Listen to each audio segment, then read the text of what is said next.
Bismillahirrahmanirrahim. Wal yakul wakilul wali idzi zauji zawwastuka binta fulan.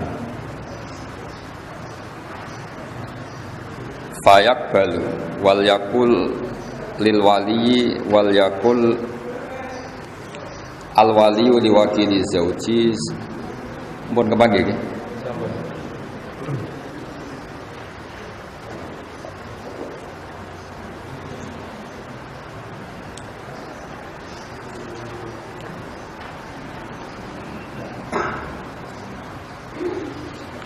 Wal yakulil waliyu liwakili zauji zawattu binti fulanan fayaqulu wakiluhu qabiltu nikahaha lahu fa illam yakul lahu wa nawahu lam yasihan nikahu li anna syuhuda al mustarata huduruhum fihi kama taqaddam latila alahum alaniyah.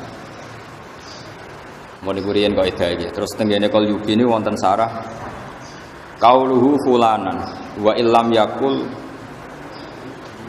muwakkiluka na'am law lam ya'lam nasaba zauji wajaba insyaduhu wa tasbutul wakalah bi qauli mudaiha haitsu taquda syuhud saterusin iki kita punya sampean muwakkil atau muwakkil kira ini foto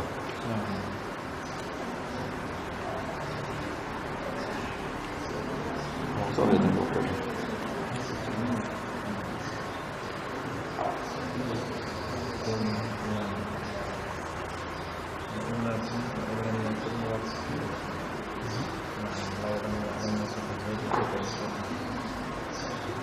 Terus ngeten nggih menyangkut nikah nggih. Terus kalau wakilul wali itu biasanya misalnya kan saya bilang misalnya saya nikahkan Haris kan misalnya zawat angkah duka wa zawat duka binta fulan.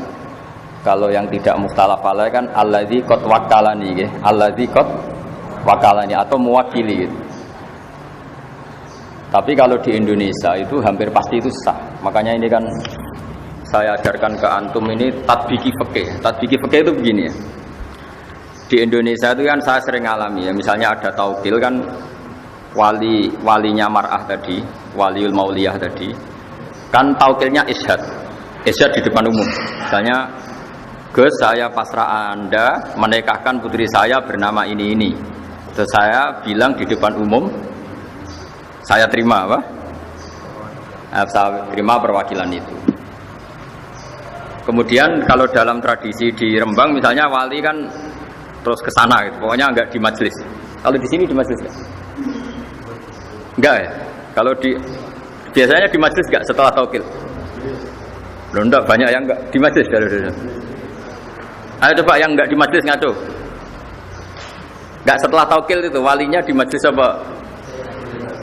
Di majelis. Kalau dari zaman lari. Kabur. Enggak. Apa? Keluar. Oh, ya keluar. Enggak, di polling di itu. Enggak ya? Ada yang di majelis? Dari mana teman? Yang di majelis berapa? Ngaco yang di majelis, yang walinya agak lari. Berapa juga? Dua. Nah ini penting ya, karena nanti turunan hukumnya itu begini ya. Maro'ahul muslimuna hasanan bahwa indawohi hasanun. Karena ini sama-sama resiko, ini saya jelasin. Itu kalau di Kifayatul Akhyar itu kan ada satu pertanyaan ya, yang meskipun kitab itu digugat orang banyak. Digugat orang apa? Kan kalau syarat nikah yang pokok kan wali. Ya, zaud. Berarti berapa? 2 ya. Terus 2 saksi 4. Berarti aktornya kan hanya 4. Tapi kitab Kifayatul Akhyar itu menyebut entah karena saking simpelnya, entah karena memang itunya menjadikan orang salah paham. Itu kan begitu. Kalau wali sudah memasrahkan ke seseorang, kemudian wa aqdal wakil, maka tidak sah. Tidak sahnya itu yang di Kifayatul Akhyar maksudnya karena aktornya hanya 4, sekarang yang wali jadi syahid. Berarti syahidnya kan 1. Itu kan jadi masalah besar. entah saking ikhtiarnya kiai Jawa entah gimana, walhasil itu karena takut takbir itu wali itu nggak boleh di majelis karena di situ ada ancaman wahadorol wali wakodel wakil. Paham sih kalau maksudnya? Padahal suratul mas'alah itu beda dengan yang kita alami karena kita alami itu kan saksi banyak sekali. Paham ya? Wali wis wong ra kanggo, pokoke wis bar nyekseni ya sudah. Sehingga wali ketika tidak mengatakan saya ini mewakili, wali apa wakilul wali tidak mengatakan alladzi qad wakalana itu mewakili, ini kan sudah diisyadkan apa? Itu sah karena suhud atau saksi itu kan tahu semua kalau kita ini hanya menikahkan atas nama apa? Wakil.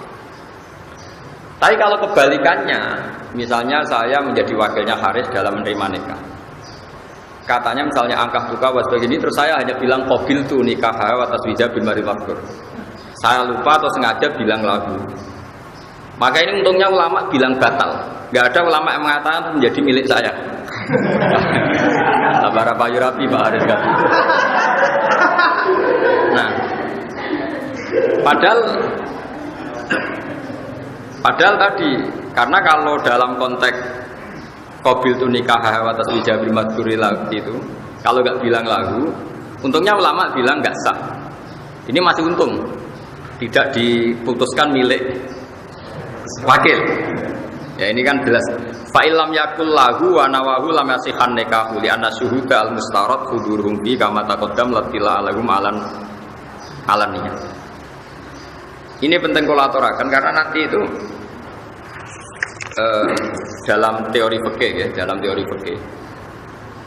Ulama itu kelihatan tidak konsisten karena begini maksudnya tidak konsisten. Tapi baik, tidak konsisten itu kadang baik. Misalnya begini, syarat nikah dalam madzhab Syafi'i itu 2 apa banyak? Tidak jauh, kan hanya 2. Tapi di takbir-takbir itu, misalnya seperti ini, lam yasihan nikahu li anna syuhuda al mustarad huduruhum fihi kama taqaddam. Itu li anna syuhud, bukan li anna syahidan, tapi li anna syuhud. Karena dalam madzhab Malik, ini dengarin ya. Nanti saya bacakan di Mizan Kubro. Tadi saya sengaja bawa kitab Mizan Kubro. Kalau menurut madzhab Malik, 2 saksi itu tidak syarat sahnya nikah. Paham ya? Tapi yang karena pikirannya Imam Malik begini, kira-kira begini. Saksi itu gunanya apa sih? Supaya nggak ada juhud, nggak ada pengingkaran. Oke. Kalau sarannya nggak ada pengingkaran, harusnya itu nggak perlu saksi, yang penting terkenal. Jadi misalnya Haris nikah, dinikahkan wali terus diumumkan di pondok PMH ini. Alhamdulillah sekarang Haris sudah laku. Gitu. Nah, apalagi bikin surat edaran gitu. Berakhir sudah masa lajang gitu. Atau masa nggak laku sudah selesai gitu. Nah, ini penting karena filosofi fikih nanti dibalik-balik itu begitu. Ya ini misalnya ini peringatan bagi kita semua. Jadi kalau Imam Malik ini kelirunya orang-orang yang kawin sirri ya. Kadang-kadang pikirannya kalau misalnya dia wakilah sahid itu tidak syarat. Saya ulang lagi ya. Misalnya dalam kitab Kutubul Madzhab al-Arba'ah kadang itu kan dipotong. Terus di situ diterangkan wakilah sahid itu tidak syarat sah. Jangan kira kalau misalnya Madzhab Malik mengatakan sahid itu tidak syarat sah, kemudian ini nggak terganti oleh aturan yang lain. Paham ya maksudnya? Makanya kenapa kiai-kiai kita itu anti talfek, anti intikal madzhab. Sebetulnya bukan masalah intikalnya. Nggak ada jaminan kalau kata-kata ini diket atau ditaksir, diikhtisor, kemudian nggak ada syarat lain.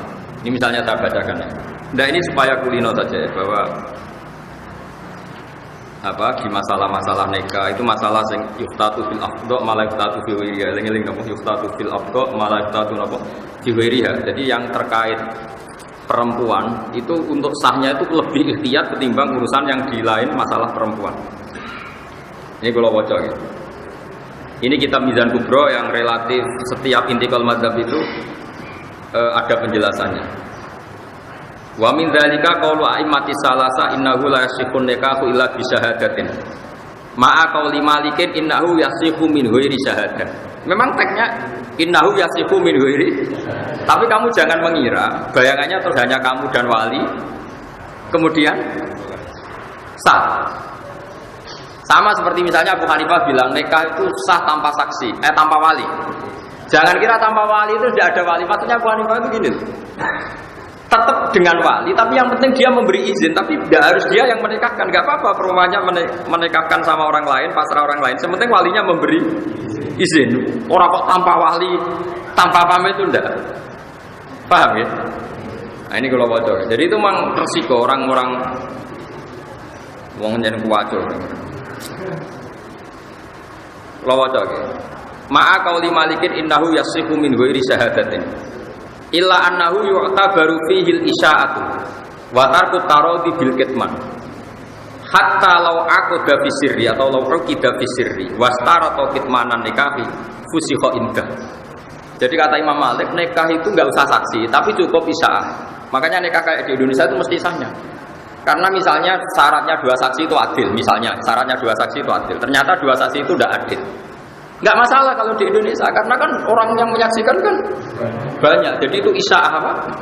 Apalagi sebelumnya sudah ada undangan nikah macam-macam. Bahwa Pak Haris sudah laku. Seminggu sebelumnya kan tahu semua di WA karena dia kaul ya. Semua orang dikasih tahu kalau sudah laku. Itu enggak harus adil. Karena kata Imam Malik, kata beliau yu'ta baru fihil isya'ah apa? Isya'ah itu terkenal dari kata sya'ah, nama sya'ah itu maknanya apa? Terkenal kayak ayat innal ladzina yuhibbuna an tasyi'al fahisha menjadi terkenal, juga boleh. Nah, terus sekarang andaikan 2 saksi itu fasik. Kata Imam Malik boleh, kata Abu Hanifah boleh, kata Imam Syafi'i enggak, 2 saksi itu harus adil. Wa amal fasiqoni fa innahu yahsulu bima al isya'atu bin nikah. Wa dzalika kafin fil khurus an suratin nikah istifah. Jadi misalnya ada saksi itu fasik-fasik, nggak apa-apa, malah fasik itu cangkeman, anggar wong diceritani. Ini jadi butuhnya itu kan perempuan ini jelas miliknya ini. Kalau miliknya ini nggak ada saksinya kan, misalnya ada mbak-mbak cantik kan suatu pondok punya harapan semua. Nah itu kalau ada orang nikah secara sirri kan ternyata harus dinikah orang kan kecewa. Nanti kalau ujuk-ujuk hamil juga orang curiga. Tapi kalau isya'ah kawinnya terbuka, sing berharap ya wis putus asa, paham ya? Nanti misalnya hamil ya jelas asal-usulnya karena sudah nikah. Makanya kata Imam Malik, saksi loro itu, saksi 2 itu filosofinya bukan saksinya, tapi isya'ahnya, no? Paham ya? Paham ya? Terus ini penting ulatur. Jadi ini filosofi nikah. Ya, filosofi nikah misalnya menyangkut 2 saksi macam-macam. Itu kadang 2 saksi. Ketika misalnya Anda baca kitab apa Madzhabul Arba'ah, wakila misalnya atau waqala Malik yasihu nikah bila syahid atau bila syuhud. Ini jangan menjebak Anda lalu Anda berspekulasi nikah tanpa saksi. Karena sebenarnya Imam Malik mengatakan tanpa saksi itu ora perlu nunjuk saksi 2 atau yang tanda tangan 2 seperti dalam tradisi kita, enggak. Maksudnya enggak terus tanpa itu enggak, yang penting isya'ah apa? Tadi misalnya di majlis ini Haris saya nikahkan, nggak apa-apa misalnya nggak ada saksi, ya apa-apa kan mus ini ya saksi gitu. Jadi cara Imam Malik saksi itu bisa diganti apa? Isya'ah. Makanya kenapa kiai-kiai itu mati-matian melarang santri sinau fiqhul madzhabil arba'. Karena mesti rawi pengarangnya ini main potong saja, main apa? Ketika Imam Abu Hanifah mengatakan bila waliin, itu maksudnya bila wali yang mengijabkan, bukan berarti tidak mensyaratkan izinnya wajib. Paham? Jadi ini masalah-masalah yang apa? Anak-anak Ma'had Ali itu harus tahu. Jadi itu ya, jadi apa? Masalah-masalah seperti ini kita harus tahqiq ya. Terus sekarang ini yang khas-khasnya orang alim ya. Kamu juga harus tahu. Misalnya ada suratul masalah. Ini dengerin ya. Wali menikahi mauliyahnya. Wali harus menikahi yang dinikahkan. Mungkin kalau fikih anak-anak yang masih ngaji fikih belum panjang kan kayak mukhal. Karena berarti wali itu kan bayangannya orang kan bapak. Masa bapak menikahi putrinya, kan tidak mungkin. Tapi sampean kan ismahat ali, ada saja wali yang nanti itu menjadi suaminya yang diwaleni, yaitu tadi misalnya bapaknya mati kan ditimbah. Rata-rata mbah mati tanda mati kan? Itu kalau bapak mati, mbah mati kan diganti akun sakik, masih haram lagi kan? Tapi nanti kalau akun sakik ini mati diganti apa? Ibnul Ah. Berarti Ibnul Ah sama yang diwaleni kan misanan. Paham ya? Berarti mungkin saja ada suratul masalah di mana wali ini calon zawj. Paham ya? Kau coba yang wali bapak tok. Oke, nah bapak kan jelas gak mungkin nikah sama putrinya. Mbak, tidak mungkin. Sekarang coba bapak kalau mati diganti siapa? Mbak. Tapi nggak boleh kamu bahasakan mbak, kriminal. Harus dibahasakan abul ab apa? Karena kalau kamu bahasakan mbak, bisa mbak dari ibu. Ini tidak wali, harus detail ya. Bapak dan jat harus ditekoi ini jat maknanya abul ab. Karena kalau kamu bilang mbak tok nanti resikonya mau nang mbak ibu bolong-bolong. Karena kalau mau Jawa menibah itu bisa. Makanya sekarang saya tanya, kalau bapak mati, mbah mati, walinya siapa? Akun sakit. Kalau akun sakit nggak ada, Ibnul Ah. Sekarang Ibnul Ah sama yang dinikahkan misanan kan? Misanan itu sah nikah enggak? Salah. Padahal kalau nanti wali-wali akrab itu mati semua atau hilang, walinya kan misanannya itu. Jebule ingin sendiri. Paham? Ini Mahatali, jadi gue keren-kerenan Mahatali tau bakas tapi kadang kiai ini raroh. Mikir boleh bujur doang di ramutolaah nih. Nah itu pun ya, makanya itu pun didiskusikan oleh para ulama. Atau sebaliknya seorang perempuan yang nggak punya wali, walinya qadhi atau hakim. Ternyata yang ingin nikah hakim itu juga. Ini saya bacakan misalnya. Wa min dzalika qaulu Abi Hanifah wa Malik. Inna waliyal mar'ati binasabin aw wala'in aw hukmin. Karena bisa jadi wali itu kan kadang unsur genetik, nasab atau wala. Kalau sekarang nggak ada ya, karena nggak ada budak. Atau unsur dia punya wilayah, punya syaukah, yaitu kalau yang terkenal disebut qadhi atau siapa? Sultan ya. Kalau di sini mungkin naib ya. Lahu ayuzawwija nafsahu minha alal itlaq. Dia karena posisinya misanan kan tetap hukum dasarnya boleh nikah. Problemnya kalau dia nikah kan ya dia juga yang menikahkan karena dia wali. Wah, senam peking. Dan kita Mahatali ini gaya-gayanan kan. Jadi Imam Mahatali mau ijazah terus goblok malah sini-sini wong. Ya. Ma'a qauli Ahmad innahu la yuzawwiju nafsahu minha illa bi tariqi tawqilihi ghairuhu.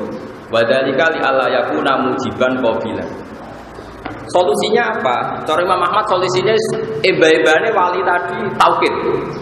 Pantes-pantese kok ana sing nekakno dekne qabil. Si wali tadi, misanan tadi kalau menikahkan kan dia wali. Tapi dia juga yang bilang qabil itu. Kan kayak wong gendeng misalnya ning majelis.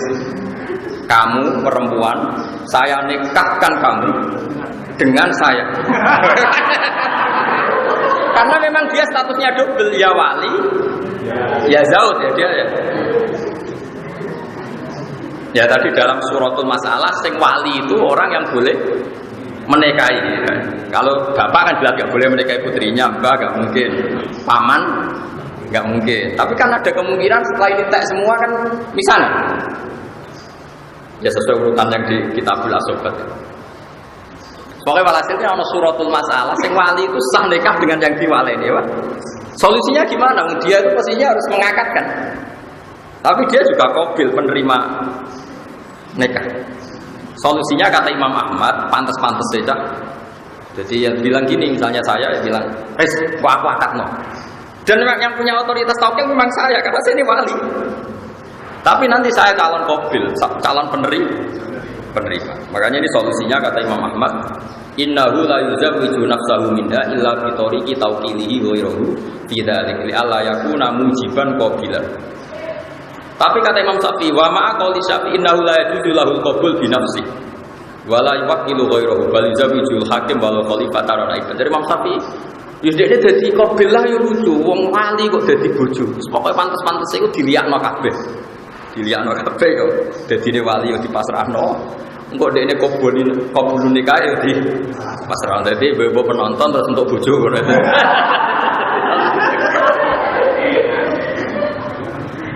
Karena kalau dalam fikih itu ada pantangan ya, istilahnya kalau di Fathul Mu'in itu ada ittihadul qabid wal muqbid. Enggak boleh dalam satu akad ada satu orang jadi dua aktor, namanya ittihadul qabid wal muqbid. Misalnya gini, Haris punya utang saya 1 juta. Ya Haris punya utang saya 1 juta. Terus kebetulan dia juga mustahik zakat. Dan saya juga harus zakat ke Haris. Saya tidak boleh bilang gini, Riz, uang saya yang di kamu 1 juta minongko zakat saya ke kamu. Itu tidak boleh karena Haris adalah qabid penerima zakat. Dia juga mukbid menerimakan zakat ke dirinya sendiri. Kalau dalam fikih kan masalah ittihadul qabid wal mukbid. Ya sama seperti wali yang boleh menikahi yang diwalikan. Karena tadi misanan tadi misalnya suratul masalah apa? Misanannya dalam jawab bahasa Indonesia apa? Sepupu ya kan. Misanan apa? Sepupu ya. Itu kan sudah boleh nikah kan. Tapi problemnya dia itu wali ya. Kalau dia menikahkan dan dia qabil kan ittihadul qabid wal muqbid, dia sendiri yang menikahkan. Mulane nak misanan duwe misanan ayu penak iso ngancam ya. Nek gak tak rabi ra tak nikahno sapa-sapa. Dimbargo loh. Tapi di fikih itu gampang. Kalau wali enggak mau menikahkan perempuan yang ingin nikah, apalagi perempuan tadi sudah akilah baligho dan menunjuk lelaki yang disenangi, itu kalau wali menolak disebut wali adil. Kalau wali adil itu sulibati wilayah hak walinya dicek. Jadi itu masih ada peluang. Jadi ini kalau ngancam dibalik diancam, nggak apa-apa, malah wali kamu bilang nggak kabur. Jadi itu ya ini penting ya, ini fikih-fikih yang harus Anda ketahui. Terus ini ada masalah-masalah yang harus diketahui juga, ini yang sering terjadi di Indonesia ya. Ya semoga ya ini meskipun kasus tapi harus dipelajari. Kan banyak juga kita ini sering ngadepi masalah di mana orang yang saya kecelakaan. Jadi sebelum nikah sudah hamil. Itu sampai sekarang jadi perdebatan. Ya sebelum nikah sudah hamil. Itu baik di nikah yang menghamili maupun enggak, itu ada iddah apa enggak? Saya ulang lagi ya. Kalau dinikahi orang yang menghamili atau enggak, itu perlu iddah enggak? Karena posisi apa? Kecelakaan hamil, posisi menghamil. Nah, karena perdebatannya ulama itu satu, ketika ada ayat wala tangihu manakaha aba'ukum minan nisa illa maqad salaf. Itu nikah maknane akad, apa nikah maknane wati? Wati itu hubungan intim. Kalau selain madzhab Syafi'i mengatakan nikah di situ maknanya baik nikah sah maupun nikah atau wati. Sehingga misalnya Zaid punya bapak, yang bapaknya Zaid itu mensetujui Sri zina. Itu Zaid itu nggak boleh menikahi Sri karena Zaid ini dianggap juga anaknya Sri. Karena selain madzhab Syafi'i kalau maknanya gini, kamu jangan mewati orang yang pernah diwati bapak kamu, sehingga memasukkan zina, memasukkan nikah sahih. Jadi nikah sahih yang masuk itu, nikah zina apa? Zina juga. Tapi kalau madzhab Syafi'i enggak, nikah itu kalau tidak sahih atau hubungan intim kalau tidak sahih itu enggak mutabar, apa? Enggak mutabar. Sehingga ini agak dianggap hamil, sehingga ya enggak ada iddah. Makanya ada kiai-kiai Jawa. Makanya nanti tak polling semua. Di daerah kamu kalau ada orang kadung hamil, rata-rata dinikahkan nunggu lahir apa enggak? Enggak, boleh. Di daerah kamu mungkin pernah dengar. Enggak usah nunggu kelahiran. Kok pengalaman deh, before kan? Enggak, di polling aja ini dijawab karena agama ini butuh konsensus. Saya sudah bilang tadi, mara'ahul muslimuna hasanan bahwa indawahi hasan. Saya sendiri munfarid atau ahadi. Saya enggak boleh berstatement hukum sendiri, harus nunggu konsensus. Saya ini termasuk orang bisa baca kitab, tapi kalau saya ada kejadian, pasti saya tanya zaman bapak kayak apa, Mbah Mun kayak apa, dulu zaman Mbah Zubair kayak apa. Karena kita butuh konsensus, paham ya? Karena ini masalah ijtihadiyah, itu yang mengesahkan adalah konsensusnya ulama, disebut apa? Ijma. Tidak sama saya tanya, kalau ada orang hamil sebelum nikah, Lalu kalau mau nikah, baik sama yang menghamili maupun enggak, nunggu melahirkan enggak? Ya enggak yang enggak ngaco. Enggak kan? Alasannya apa coba? Loh kok enggak itu bukan alasan kultural, enggak alasan fikihnya kenapa? Karena tadi kalau dalam mazhab Syafi'i yang dikatakan hamil menjadi hukum iddah yang hamil yang karena akad sahih. Nasab juga sama, yang dikatakan nasab saya lewat nakah sahih. Sehingga dalam mazhab Syafi'i misalnya ada seorang hubungan intim zina terus punya anak putri. Setelah itu 3 bulan dia nikahi. Anaknya nanti bapaknya nggak bisa jadi wali karena anaknya putri tadi tidak bisa intisab ke bapaknya karena produk ilegal. Makanya kita sebagai kiai itu sering bilang gini, misalnya ada orang nyun sewu hamil 3 bulan. Terus yang menghamili mau nikah, mau menikahi. Oke, kita nikahkan tadi.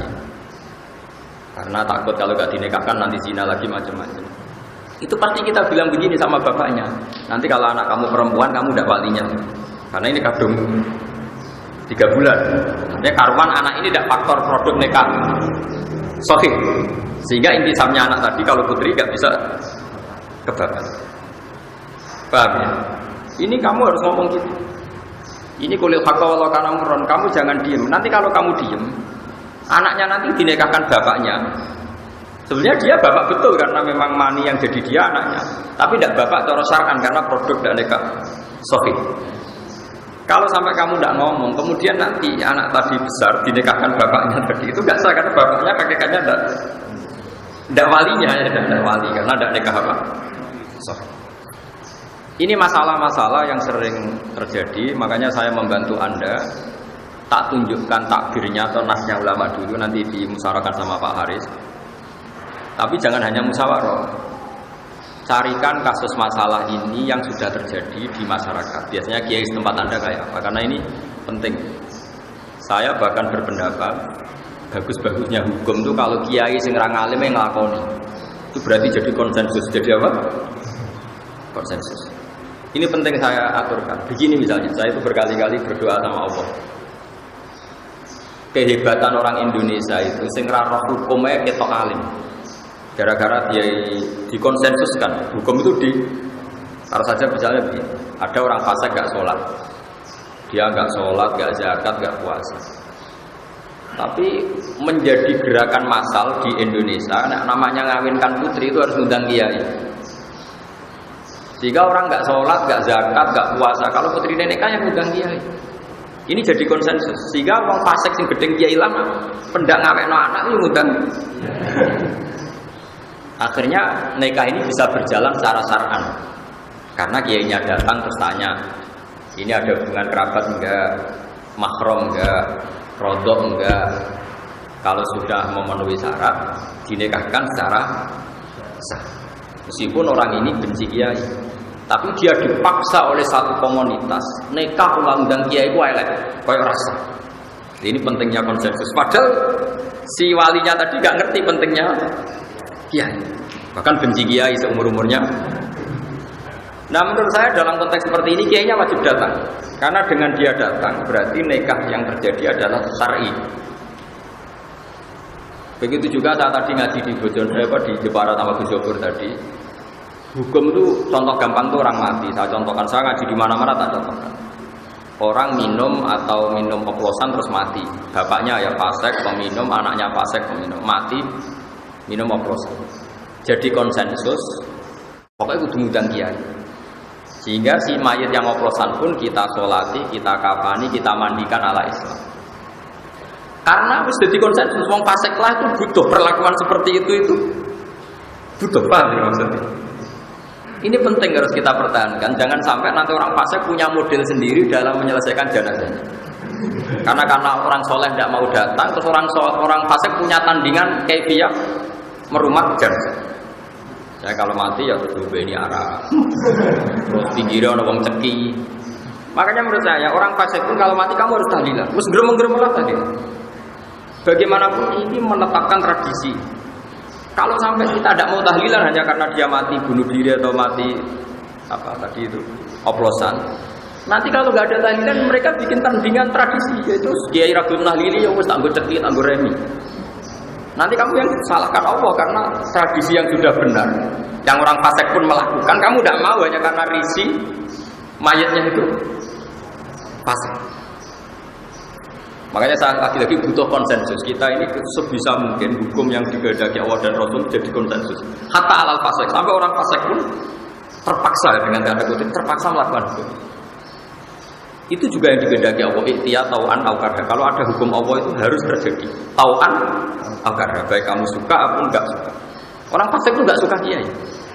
Tapi di Indonesia itu alhamdulillah kalau nikah maupun mati itu butuh.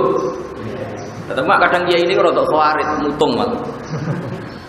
Masa urip-uripe gedeng kiai ana adzan nyetel dangdut kon nyolati sorry. Ini rodok geblek ya seperti itu, tidak boleh. Kita nyolati itu bukan demi mayitnya, demi kelangsungan tradisi Islam merumat jenazah. Paham ya? Karena kalau kita tidak nyolati, kemudian mereka punya tradisi sendiri, kita malah repot. Paham sih kalau maksudnya? Terus kedua, kalau mayit ini mati karena oplosan, terus kamu membaca sholawat dalam tahlil, membaca la ilaha illallah. Saya sering ditanya Kiai, tetap yang untung kamu. Kan hadisnya man sholla alaiya wahidatan shollallahu alaihi. Siapa yang baca sholawat saya satu diberi sholawat Allah 10. Sekarang yang dapat pahala itu yang baca sholawat apa mayitnya? Yang baca kan. Masa kamu ngamal soleh rugi? Mangko la ilaha illallah dari dakhalal jannah. Yang baca la ilaha kamu apa mayit? Kamu kan ngapain kamu rugi? Masa ibadah ngerasa rugi? Semuanya itu fasik kelas dan urus-urusan ini pengen. Bener kok itu tadi. Wa mayamut wala jantuk min dzambihi fa amruhu mufawadun bi rabbi. Semati orang tobat urusane pangeran. Sementing kita menjaga tradisi. Jangan sampai orang fasik ini punya tradisi baru hanya karena kita tidak mau melangsungkan tradisi yang sudah jadi konsensus. Itu tadi misalnya orang fasik, orang kiai. Orang fasik pun yang gedeng kiai kalau nikahkan putrinya kan ngundang. Itu saya mohon sekali kalau nggak ada unsur kamu harus atau perwakilan. Yang penting tradisi ini kita apa? Jaga. Bukan karena faseknya tadi, tapi karena ilahi kalimat ilah tadi, aturan-aturan Allah yang kita jaga. Karena sekali dalam kebiasaan jenazah ngomong alim nggak mau datang, mereka kan orang-orang fasik, pasti punya tradisi tandingan. Paham ya? Pasti pondem sambil ngeringkuk, cemplungno. Nah mati, wes. Makanya saya tadi selalu tanya ke jenengan, masyarakat kamu di mana saja adat yang sudah baik harus kamu pertahankan. Tadi maro'ahul muslimuna hasanan bahwa itu bohi apa? Hasan. Nah, ini saya baca yang kasus tadi ya, orang yang apa kecelakaan. Misalnya begini, ini kitab Mizan Kubro di kitab saya halaman 113 juz 2. Ya. Misalnya begini. Wa amma makhtalafu fi fa min dzalika qaul a'immati salasa innahu yajuzu nikahu zaniyah ma qauli Ahmad innahu yahkumu nikahu qabla taubah. Misalnya begini. Wa min dzalika qaulu Malikin wa Syafi'i inna man zana bi imra'atin lam yahrum alaihi nikahuha wa la nikahu ummiha wa bintiha ma qauli Abi Hanifah wa Ahmad ya ta'allaqu tahrimul musaharati bizina. Jadi itu tadi. Kalau menurut Abu Hanifah zina pun itu menjadi musaharah. Jadi kira oleh demeni wong sing didemeni bapakmu. Paham? Karena itu berarti ibumu. Lho kok bumi? Kandane. Jadi mutoharo itu kata Abu Hanifah itu bisa hasil dengan zina. Tapi kalau menurut Syafi'i enggak. Sama sekali. Nah ini penting kalau aturakan karena kita tentu tidak menghendaki itu terjadi. Tapi masalahnya kadung terjadi. Kamu harus punya solusi hukumnya. Karena hukum fikih itu ekstrim. Ini yang Pak Haris harus tahu. Hukum fikih itu ngeri itu. Sekali bandingannya enggak itu buruk. Misalnya gini saya contohkan. Zaid itu kafir. Dengarin ya, Zaid itu kafir. Kafir betul. Kafir tengah, kafir tenang. Enggak ini dengarin. Awas sekali salah ini murtad masalahnya. Ancamannya itu murtad. Zaid ini kafir tengah. Terus datang ke Pak Haris. Pak Haris, saya ini mau masuk Islam.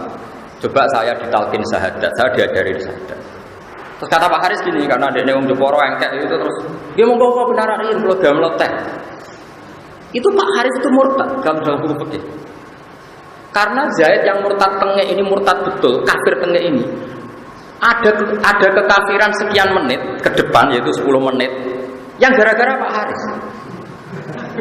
Karena dia bisa menghilangkan kekafirannya dia saat itu. Fauran. Tapi gara-gara dia nyuguhin teh, gawe teh 10 menit. Sekarang kafir yang 10 menit terakhir gara-gara siapa? Gara-gara Pak Haris.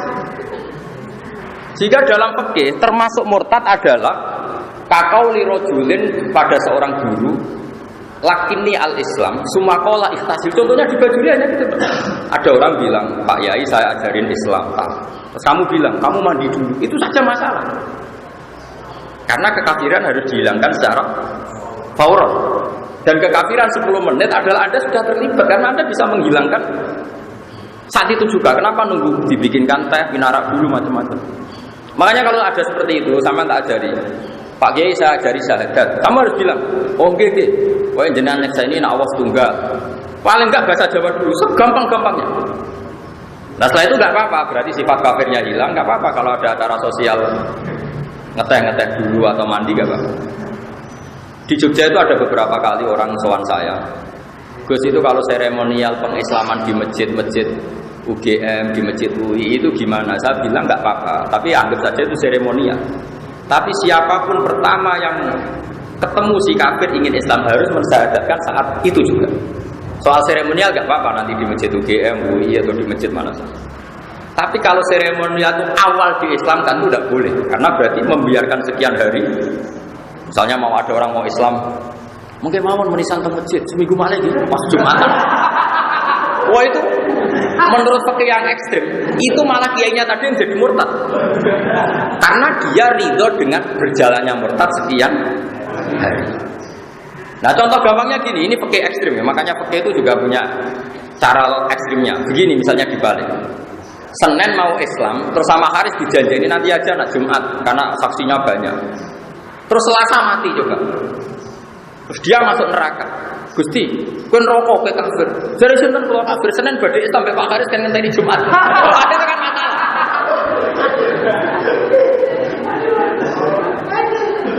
Paham ya? Loh, saya pernah ngalamin tuh. Saya tuh mau jamaah asar. Ini kisah nyata ya. Saya mau jamaah asar. Ada orang soal saya, Gus anak kula nikahkan karena kerja di Malaysia. Saya takut macam-macam. Gus ini mumpung di rumah. Oke. Sakniki. Ini kalau sholat asar, kalau pas mau komat, ya kalau sholat kan sering malam. Mungkin gak dasar kalau ini. Boten tuh dia seminggu malah, wong dereng persiapan macam-macam. Oh boten kurang lah seminggu. Nah saat ini kalau nikah anak boten. Mungkin soal PPN macam-macam, telepon kalau kan kejor itu anak kiai nak omong kan mandi, jadi uang wedi. Jadi kiai nyorok kayak konon itu repot. Karena pikiran saya sederhana. Kalau tidak saya nikahkan saat itu. Kemudian nyuwun saya kalau dua sejoli ini punya adat, misalnya punya adat zina, misalnya, ini bukan nuduh misalnya. Zina yang kemarin-kemarin itu tidak tanggung jawab saya, tapi kalau zina malam nanti, paham? Makanya kalau ada kasus seperti itu saya harus melakukan faur, paham? Waktu 10 dereng persiapan gampang Pak, penting akad sih, enggak acara seminggu kas kok. Akhirnya siap, ya. Karena tadi logikanya, kecuali orang ini terbukti sholah ya, mau SMS-an toh. Ya kan kecil orang ini kan ketoro. Makanya kayak Pak Haris, saya tidak mendesak menikahkan kan nggak mungkin zina. Akhirnya keterusan. Sebetulnya Pak Haris bisa ngancam saya, awas gue agak boleh nikah, bahaya loh. Oh itu harus saya akadkan sekarang. Justru karena sholah itu kita nggak usah kesusu. Jadi fikih itu punya logika yang ekstrim. Nah ini yang anak-anak matali harus tahu, paham ya? Oh, jangan nuruti hukum kultural. Gak pantas langsung nikah keluarga orang teko. Mosok wong kafir be Islam ra disugoi tes. Tidak bisa seperti itu. Pakai akal. Nah pas Habib Usubita terus wonge mati, statusnya mati kafir apa mukmin? Kafir. Itu sebabnya ada mukmin karena siapa?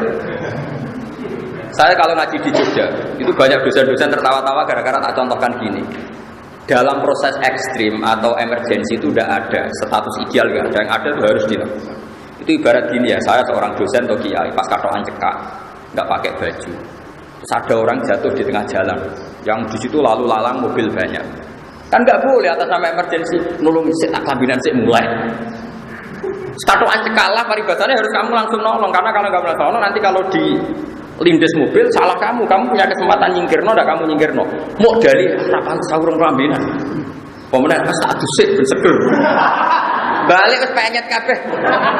Ditindesi mobil. Nah kira-kira analoginya seperti itu. Padahal kafir itu lebih ekstrim ketimbang sekedar nyawa. Sehingga kalau ada orang mau masuk Islam, kamu harus nuruti fauron. Begitu juga nikah, menikahkan orang yang potensi zina atau nyuwun sewu bermasa lalu tidak baik juga harus fauron. Paham ya?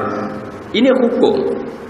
Sama nggak boleh protes pakai rasa. Nanti kalau dibuktikan pengiran repot itu tadi. Ada orang mau masuk Islam Senin. Karena umumnya ada seremonial di masjid, kamu dulu hari Jumat. Ternyata Selasa mati. Coba. Dia matinya kafir apa mukmin? Kafir karena belum natoko bisa ada. Yang salah siapa? Kiai. Makanya di Bajuri jelas ketika Imam Bajuri mencontohkan termasuk kesunatan adalah mandinya orang kafir ketika masuk Islam. Terus Imam Bajuri itu lucu, itu kelihatan ulama sekali. Itu min masnunatil husli, itu orang kafir masuk Islam kesunatan mandi.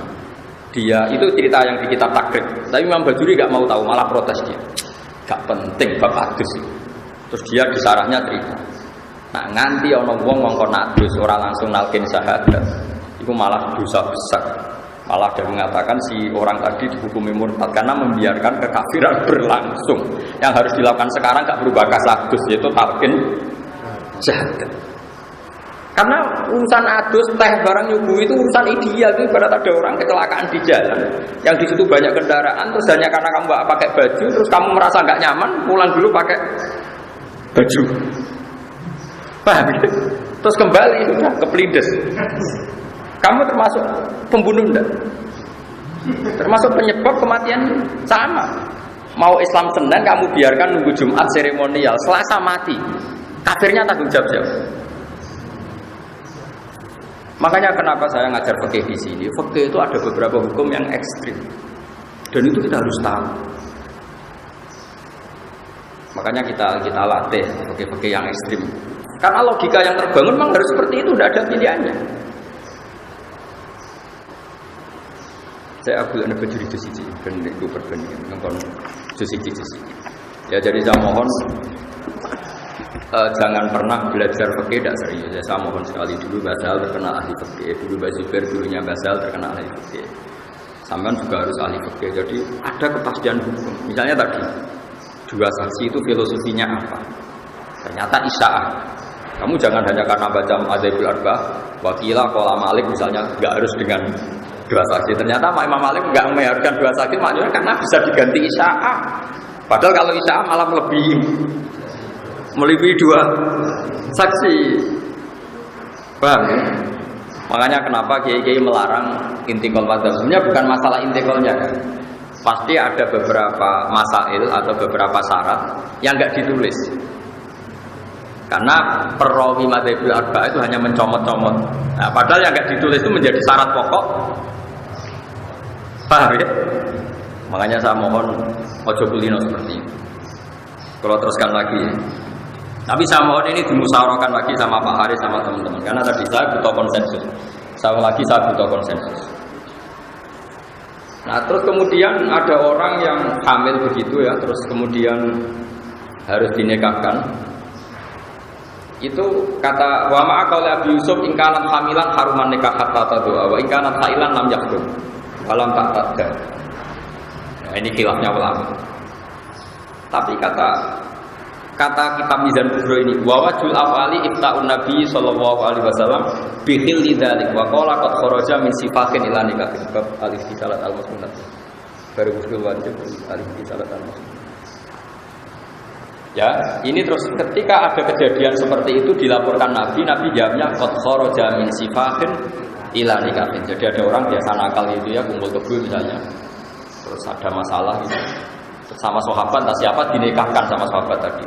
Nabi komentari atau ngendikane qad kharaja min sifatin ila nikah. Taruh saja misalnya ada orang biasa kumpul kebo malam Senin kumpul kebo, malam Selasa kumpul kebo. Terus Selasa pagi kamu nikahkan. Berarti malamnya kumpulnya kan sudah kumpul nikah. Makanya penekahan ini atau menekahkan itu adalah berarti qad kharaja min sifatin ila nikahin. Berarti dia sudah keluar dari tradisi zina. Sifat itu tradisi apa? Zina ila nikah. Karena meninggalkan zina itu tradisi yang luhur sekali. Coba zaman kalau baca tiba berjanji Rasulullah itu dipuji apa? Bahbahnya Rasulullah itu tarakus sifah apalam yusibum aruhu min adami wa ila abi wa umi. Tradisi pokok suku Quraisy adalah meninggalkan berzina. Abu Jalal meletene kepala bola, gak seneng zina. Makanya suku Quraisy itu meskipun gendol lah itu tetap mau. Bojone akeh tapi mau jenis zina. Saya punya bukti sejarah begini, ketika Rasulullah mulai dakwah ila tauhid. Saya ulang lagi, dakwah ila. Biasanya kalau muda anak-anak itu kan butuh karir. Wong canom kok aneh-aneh itu mesti butuh macam-macam. Apa kata Abu Jahal dan Abu Lahab CS-nya? Muhammad, kamu aneh-aneh itu ingin apa tuh? Kalau ingin harta, kita urunan. Sehingga dari sekian urunan kamu jadi orang paling kaya. Kalau kamu aneh-aneh ingin jadi pemimpin, sudah mulai sekarang kamu tak untuk pemimpin. Tapi kalau kamu aneh-aneh ini karena ingin perempuan tertentu, kita datangi keluarganya. Lalu kita nikahkan kamu dengan perempuan. Itu bukti bahwa suku Quraisy tidak punya tradisi zina. Sampai zaman belum Islamnya oleh bilang sama Nabi, kalau kamu senang perempuan, kita datangi keluarganya. Lalu kamu saya nikahkan. Orang kok, kena senang itu anu tak terlalu doli, tidak ada seperti itu. Lu ini nyata sama dia ditarik-tarik. Ya enggak, kalau sampean lihat tarik kan, kalau kamu ingin perempuan, kita kawinkan, zawwajnaka, bukan dikawinkan. Makanya sifat keluarga Nabi itu apa? Tarakus sifaha falam yusibhum aruhu min adami wa ila abi wa ummi. Jadi nikah itu luar biasa, sampai kemuliaan keluarga itu ukurannya tidak sifat. Artinya kalau ada kesempatan nikah, kenapa dibiarkan? Harus dinikahkan. Makanya saya pernah ditantang naik Gus, nikah seperti ini tuh masalah menurut negara gini. Saya bilang gini, kamu urusannya negara, aku nak gak langsung ya urusanin rokok. Urusannya dipecat, aku urusanin rokok. Aku urusanku, aku sembrono. Kecuali aku belum nanggung neraka. Dia siap. Akhirnya dalu-dalu kok itu tekok.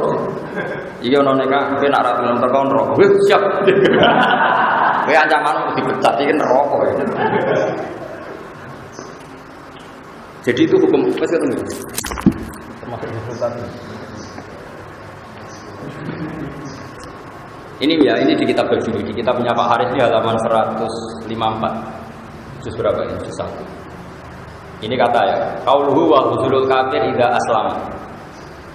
Ya, wa huzulul kafir idza aslama. Jadi kalau orang kafir mau Islam sebaiknya memang mandi. Ini masih katanya Fathul Qorib. Kitab Fathul Qorib itu kitab matan, tentu belum detail ya. Belum apa? Detail. Ya saya ulang lagi ya, kata kitab Fathul Qorib termasuk mandi sunat adalah kalau orang kafir mau Islam, dia kesunatan mandi. Dohirnya ya kan dia mandi dulu baru. Tapi itu dikritik, langsung dikritik oleh syarah. Sebenarnya ada dikritik, ya memang harusnya itu salah, memang itu masalah.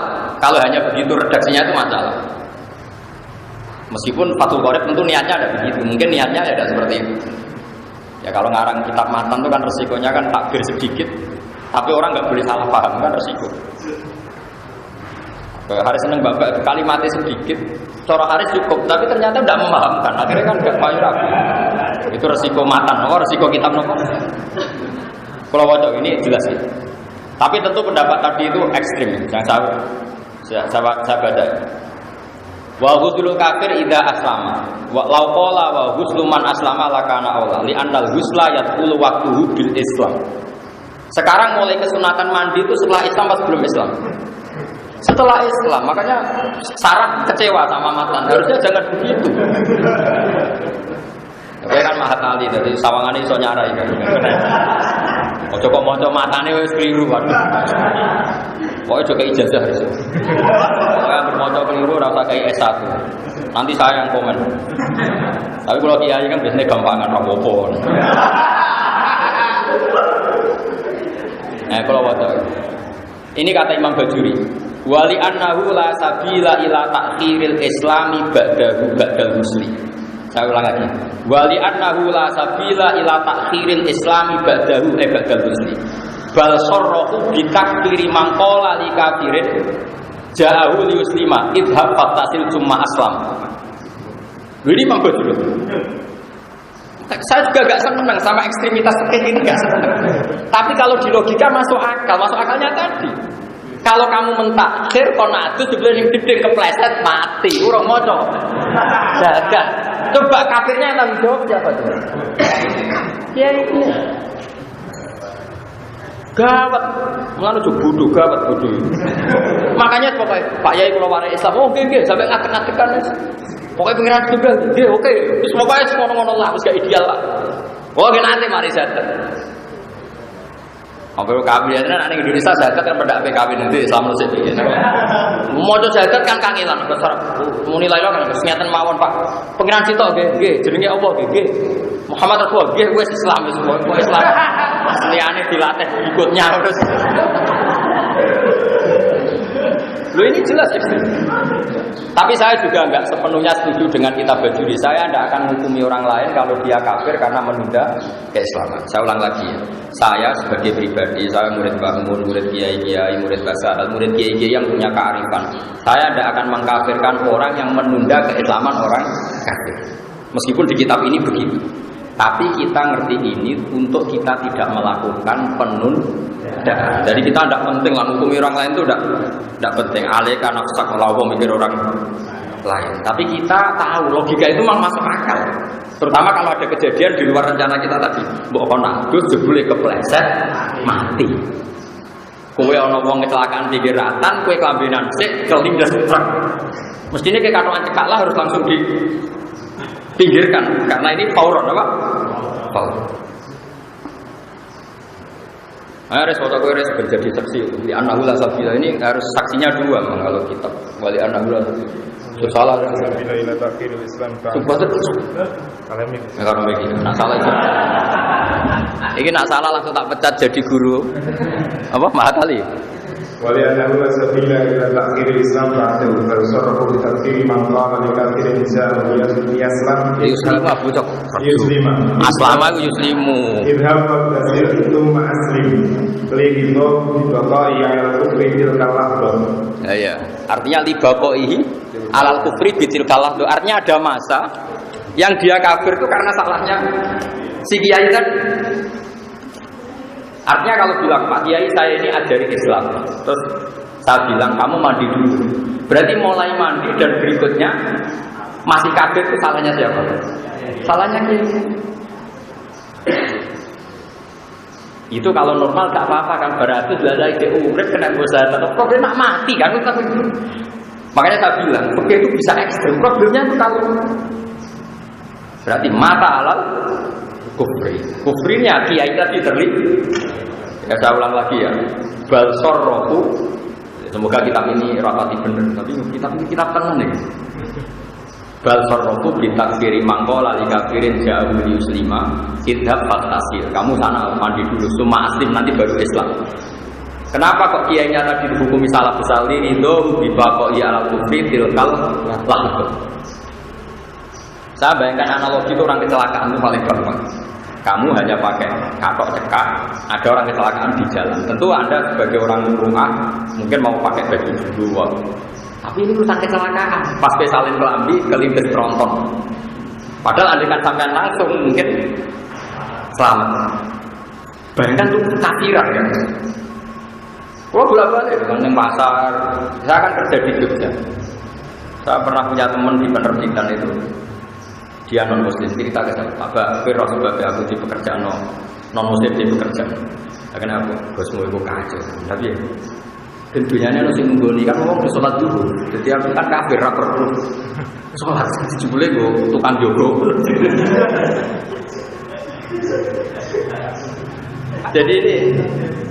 Jadi misalnya kok di percetakan atau di penerbitan atau di jalan kok ngomong ketemu sampai konsultasi Islam, Pak Kiai saya ini ingin Islam, kapan dia baiknya?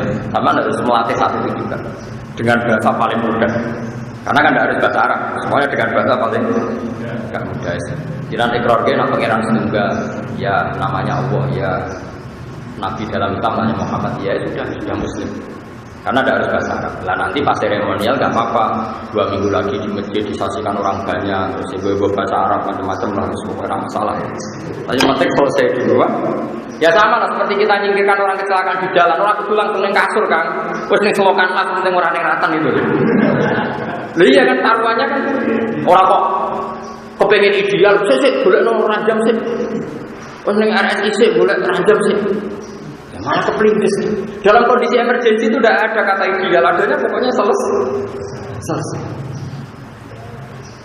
Nah ini khawatir saya anak-anak Matali itu nggak terbiasa dengan hukum-hukum yang ekstrim. Makanya bohong kalau ada orang bilang fikih itu hukum furu'iyah, nggak mendesak baik. Dalam hukum-hukum seperti ini itu serius ngawur.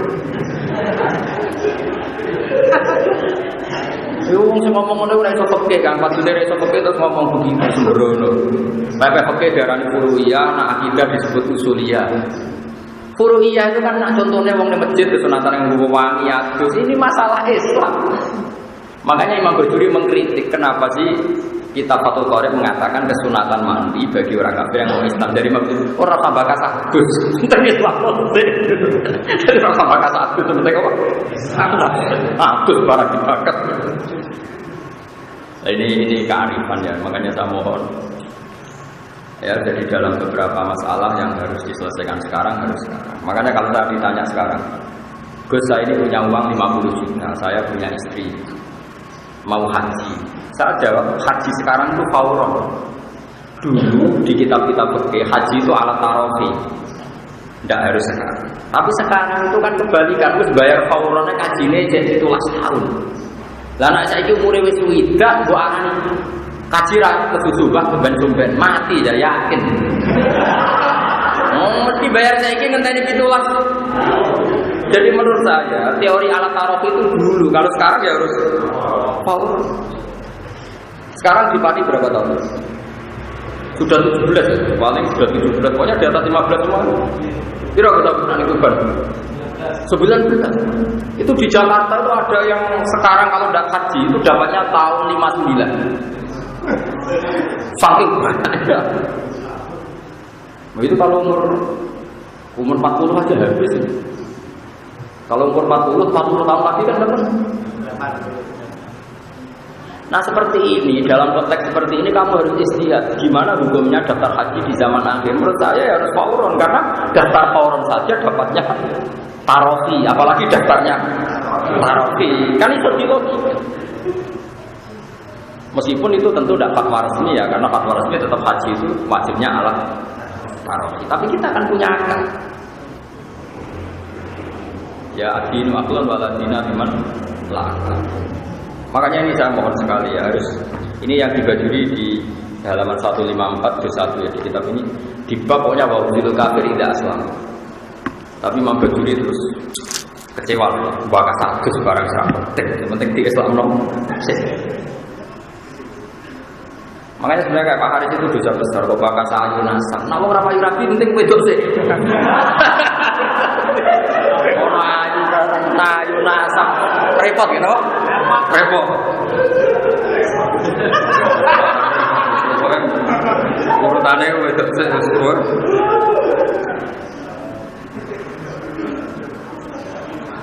Jadi ini jelas ya. Saya pun tidak pernah yakin ya dengan fatwa saya. Coba lah nanti dikonsensuskan apa? Dikonsensuskan. Jadi Guys kalau di Mizan Kubro itu milik saya halaman 113 juz 2.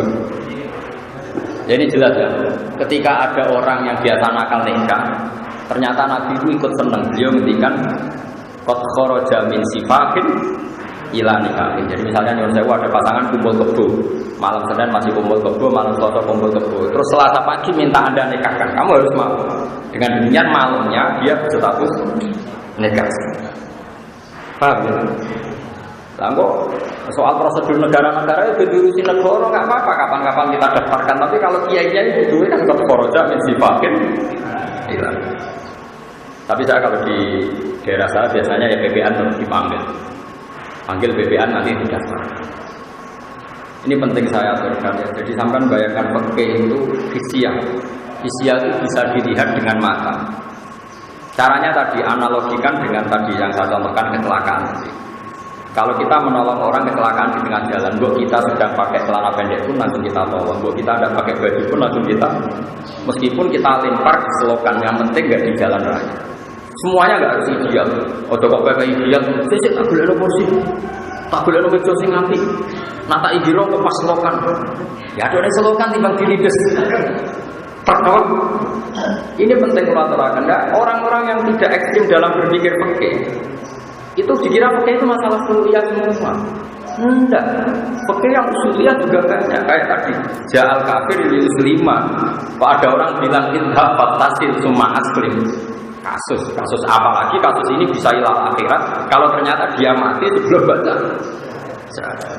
Jadi bayangkan yang ekstrim, dia mati sebelum baca. Kayak apa? Salah sisi gara-gara nyuguh teh. Nah, caranya sama kali ini jadi alim gitu. Bayangkan hukum itu ekstrim. Memang gitu latihannya memang seperti itu. Latihan seperti itu memang melatih itu dengan hukum ekstrim. Makanya kalau di mukadimah kitab-kitab belajar ilmu ini di salamatil abad untuk cari keselamatan abadal abad, yaitu dunia apa? Akhirat. Kamu harus lurus dalam menjalankan itu. Tapi sekarang tuh orang berkriminal, tauhid darah usul, fikih jangan suruh. Orang suruh rapopo bang, orang usul, rapopo baik, berkasus. Nggak boleh kamu ikut-ikutan ngomong gitu. Kalau sudah pernah ngomong harus tobat. Kalau enggak kasus. Terus saya teruskan lagi ini masalah yang khilaf-khilaf yang lain. Ini yang terakhir sebelum saya menutup untuk perjumpaan ini, menyangkut mahram. Kalau kamu mahram dengan mertua itu bimujarodil akdi li bintiha. Jadi misalnya umuka atau umul musohara. Jadi misalnya saya dengan mertua putri saya. Kalau mertua lanang kan nggak perlu ada mahram karena sudah lanang. Kan mahram itu sebabnya 3, 1 nasab, 2 rodo, 3 musohara. Yang ada nasab itu sebabnya berapa? 3, 1 nasab, rodo. Terus yang karena nasab itu 7. Paham ya? 7 diringkas Ki Jawa 5.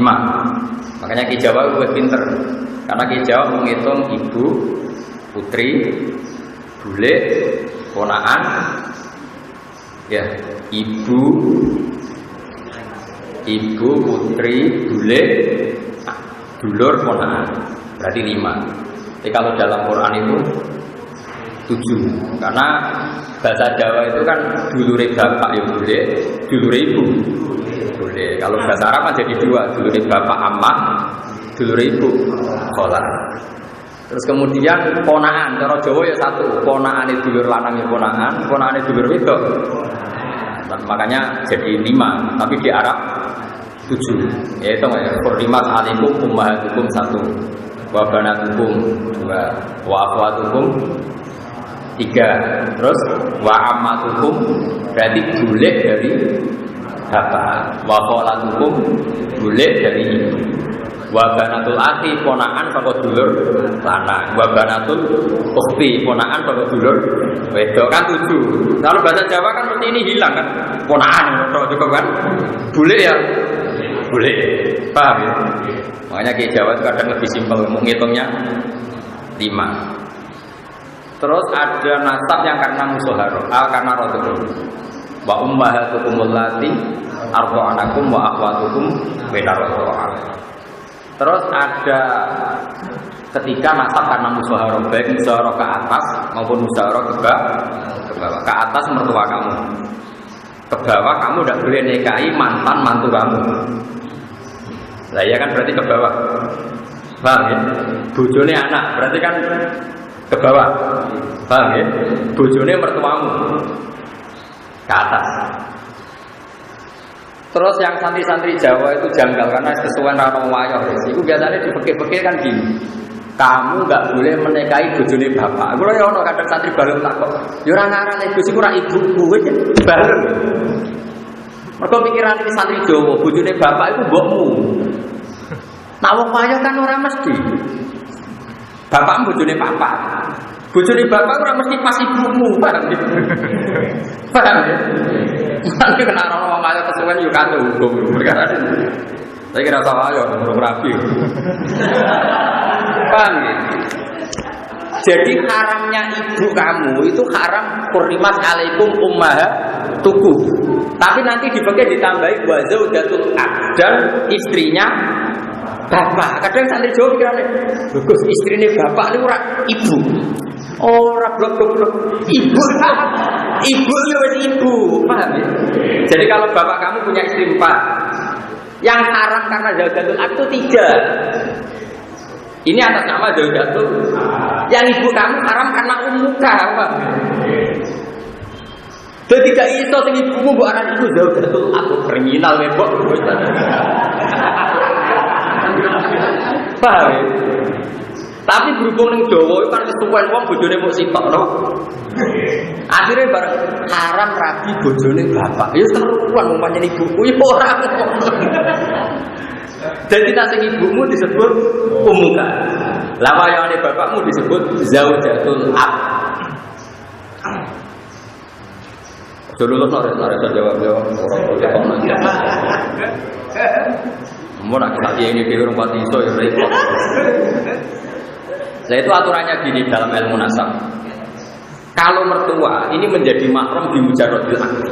Jadi misalnya Haris nikah sekarang, Munikobil itu nikah haha watas wijah bimbagan. Saat itu juga mertuanya jadi mahram di mujarrodil akdi. Tapi kalau kebalikannya Haris nikahi rondo. Kalau nak kesuwen Joko tua kadang nggak gini rondo.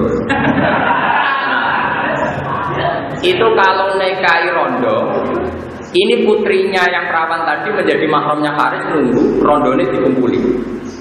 Paham ya? Tidak di mujarrodin akdi. Ya itu bedanya ke atas sama ke bawah. Makanya kalau untuk anak tiri ada ayat waruba ibu umulati fi hujurikum min nisa'ikum allati dakhaltum bihin. Masih ada fa illam takunu dakhaltum bihinna fala junaha alaikum. Saya ulang lagi ya. Jadi kalau kamu nikah rondo punya putri, itu bi mujarrodil akdi putrinya belum jadi mahram soal ya. Nunggu sudah hubungan suami istri. Tapi kalau nikahi putrinya di mujarrodil akdi mboknya ini langsung mahram di mujarrodil akdi. Ini kalau baca ya, jadi itu kan oke nikah itu mantap. Gak usah dipraktek nikah, penting ahli fikih. Ora apa-apa yuse. Ittafaqal a'immatu ala anna ummaz zaujati tahrumu ala ta'bibi bi mujarrodil akdi alal binti. Ya jelas ya.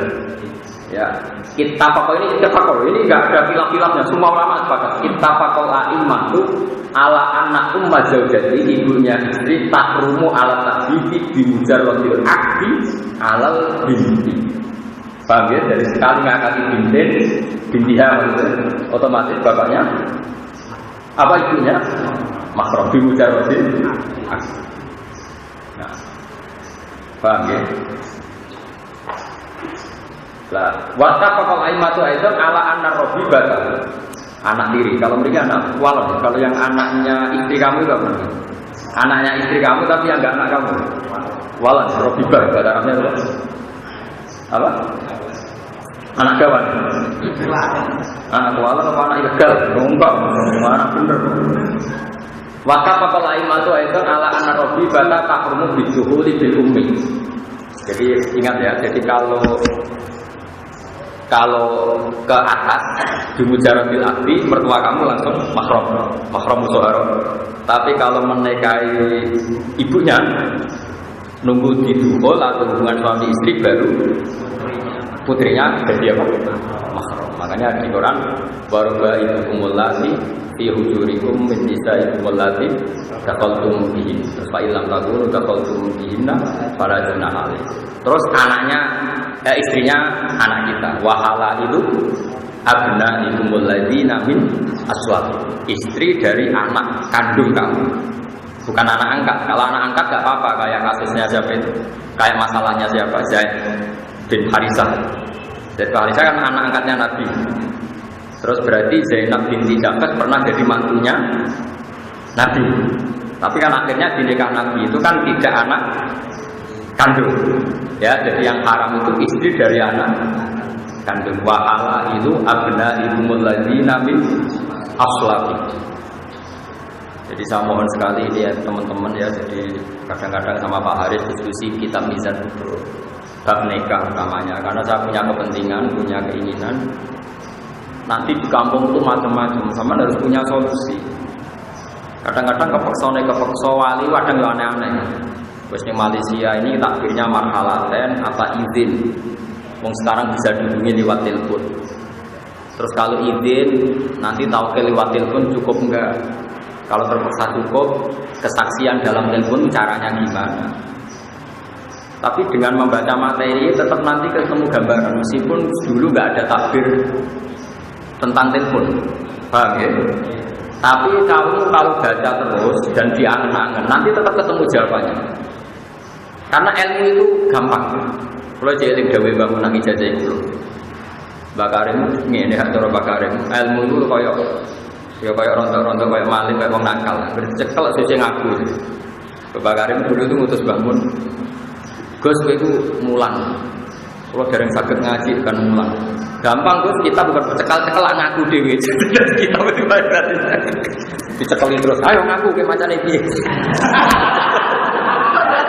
Itu guyonannya bakar. Ala Gus kitabku gampang, kok cekal-cekal sesuai ngaku. Aku macane paslon, aku macane yakmu cekal-cekal. Lotat-lotote sesuai kan wedi. Mesti ngaku terus kowe maca terus bener kok wis. Ngaku. Begini misalnya contoh ya.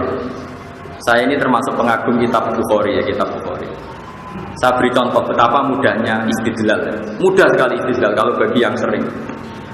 Sekarang itu kalau nikah itu pakai lafaz enggak? Enggak, jawab saja. Pakai kan? Segot itu lafaz enggak? Sekarang tolak itu pakai lafaz enggak? Pakai kan? Segot, ya. Sekarang orang yang enggak bisa ngomong, akhros. Orang enggak bisa ngomong tuh kalau nikah gimana? Wong enggak bisa ngomong. Atau kalau mau mentalak gimana? Wong enggak bisa. Tentu Rasulullah zaman Sugeng ya tidak sempat menghentikan detail-detail nikahnya orang akhros kayak apa. Kalau sihot ijab kabulnya diganti apa? Misalnya sampai bilang diganti tulisannya kalau bisa nulis kalau enggak. Tapi Imam Bukhari itu unik. Sama nanti lihat di kitab Tolak. Imam Bukhari itu ketika begini. Ini apa loh? Babu sihati tolakil akhros. Bab tentang sahnya menceraikannya orang yang akhros. Artinya orang akhros bagi suami menceraikan istrinya. Terus beliau bilang hadasana terus lucunya ketika gini. Qala Rasulullah sallallahu alaihi wasallam, ana wa kafirul yatim kahadaini fil jannah. Wa asyara ilal musabbihah wasabab wa asyara ilal musabbihah wasabab wal wusta. Wes itu.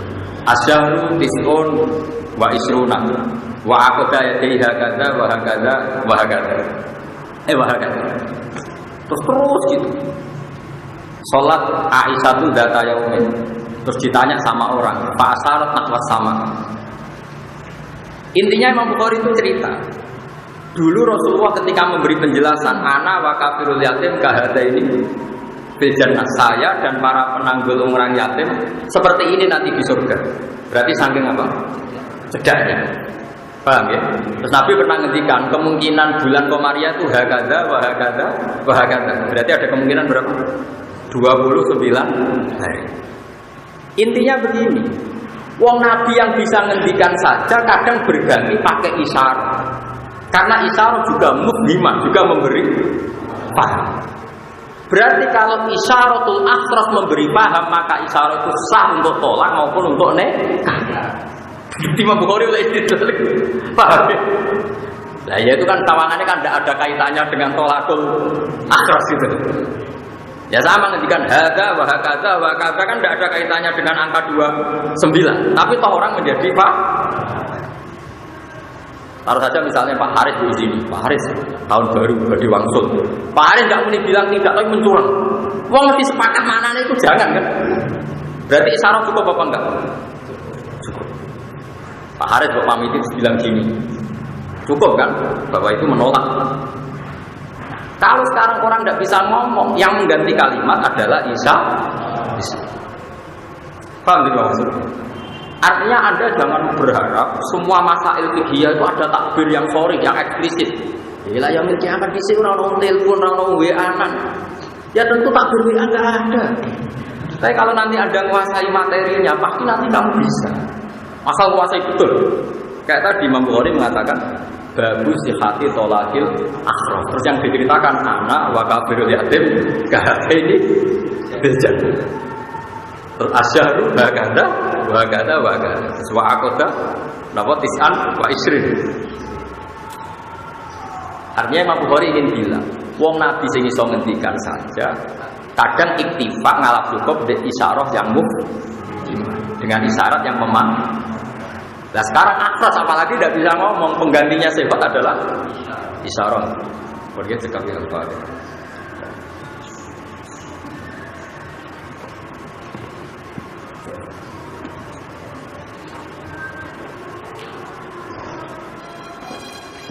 Itu